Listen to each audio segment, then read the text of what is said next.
Amen. So I ran across this verse, actually in studying for the girls, and this quote, and it says, "It's not about perfection, but direction."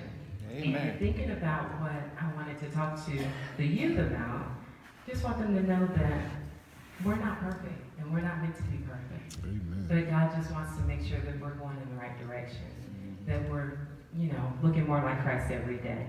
And if it were about perfection, I wouldn't have the lovely husband that I have, the baby that I have, Work it, girl. the family that I have, the friends that I have, and all the blessings that God has bestowed upon me, the job that I have. So I thank you, Pastor Dave, for allowing me to be in the pulpit and moment in. And thank you, Minister Brothers, for asking me to do this. I wrote something for the youth, and I hope you all enjoy it.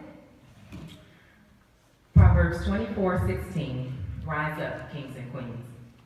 Proverbs tells us that the righteous fall 7 times, but rise up again. So it can be deduced that if you trip and stay down, you are letting Satan win. Amen. As conceding to defeat is not inherent in our design, when you fall down, dust yourself off, get back up, and get back in line. Treat the game of life like a game of taboo. We've all been there before. Your team is 3 points down, and you have one more round to, at a minimum, even the score. The card holders' hints become more precise, the ones guessing become more attentive, and the sad reality is that bragging rights is the only true incentive. With that in mind, recall the last time you were motivated to defeat temptation, refusing to yield your position as a royal priesthood and holy nation. He tells us to present our bodies as a living sacrifice. Yes, sir. That means nothing should enter your body that is not conducive to life.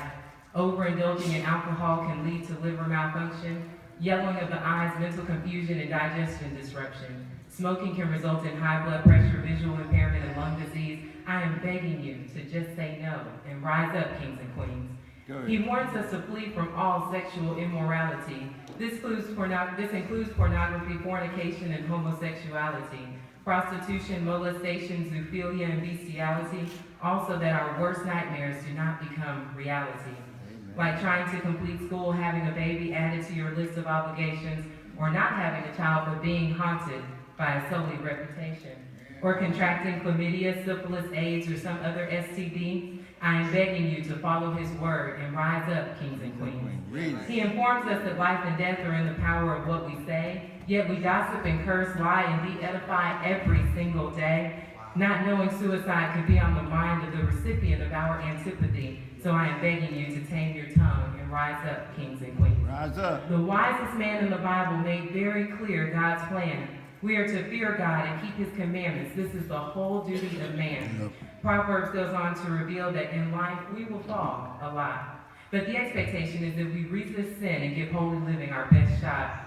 The thing about kings and queens is that everything about them is distinguished. And despite the responsibility that comes with the title, the role is not readily relinquished. So as royalty in the kingdom of Christ, I challenge you to be peculiar. Make it known that you were bought with a price and that Jesus is your ruler. For I have fallen as a wife, I have fallen as a daughter, I have fallen as a therapist, I have fallen as a mother, I have fallen as a teacher, I have fallen as a friend, and he tells me what I am telling you, get up and try again. Amen. For this life is not about you. It is not even your own. You have no age of maturity. You will never be grown. Like everyone in the Bible, you have your own unique story. Every success, every failure, every trial is for his glory.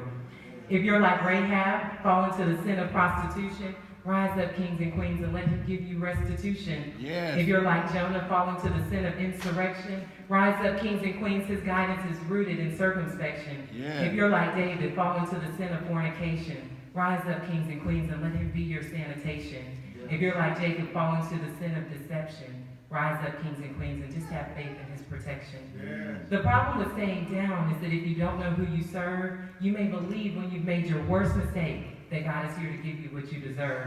A life full of suffering, a slow and gruesome death, a home in the lake of fire with a lifetime of regret, eternal wailing and gnashing of teeth, dismissal from his presence, captivity and chains of darkness, separation from his essence. When we fall and stay down too long, Satan plants seeds of doubt, silencing those who know the word, rooting for the gospel to go unheard, trying to turn the tide of the world by taking a few soldiers out.